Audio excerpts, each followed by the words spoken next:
Bonjour à tous, nous poursuivons avec la 5e Mishnah du 2e Pérec. La Mishnah nous dit Bet Shammai Omrim. Bet Shammai nous dit Lo yachem Adam Chamim leraglav. Est-ce que le jour de Yom Tov, nous savons que nous avons le droit de cuisiner?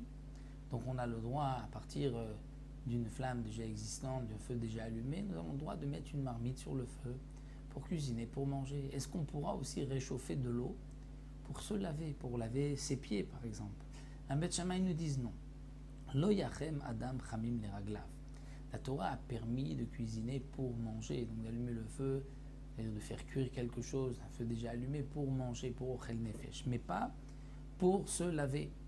Donc, on ne pourra pas faire chauffer de l'eau le jour de Yom Tov pour se laver les pieds. Et là, sauf si c'est de l'eau qui peut être bue, qui peut être consommée. Et donc là, on pourra dire que on a chauffé cette eau pour en faire un café, pour en faire du thé. Donc s'il reste un peu d'eau, on pourra l'utiliser pour se laver les pieds. Bet Hillel matir, Bet Hillel permettent. Pourquoi? Parce qu'il y a le fameux mitor shiutra.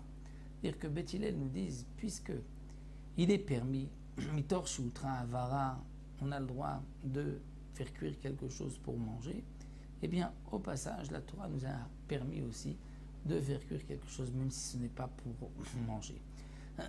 De même, on retrouve cette marloquette à propos donc de porter Yom Tov. Est-ce qu'on a le droit, Yom Tov, de porter quelque chose qui n'est pas lié à la nourriture? Là aussi, nous avons la même marloquette. Est-ce qu'on va dire mitor shiutra, puisqu'on a le droit de porter pour de la nourriture, on a le droit aussi de porter quelque chose qui ne se mange pas. Donc pour Bet Hillel, c'est permis. Et la Mishnah termine en disant on sait Adam Medura, on mettra même Kenegdam. On a le droit, mais si on n'a pas le droit de chauffer de l'eau, mais on a le droit de préparer Medura, c'est-à-dire un grand feu, et de se réchauffer à côté de ce feu-là. Là aussi, c'est par le principe de Mitor chez Outra.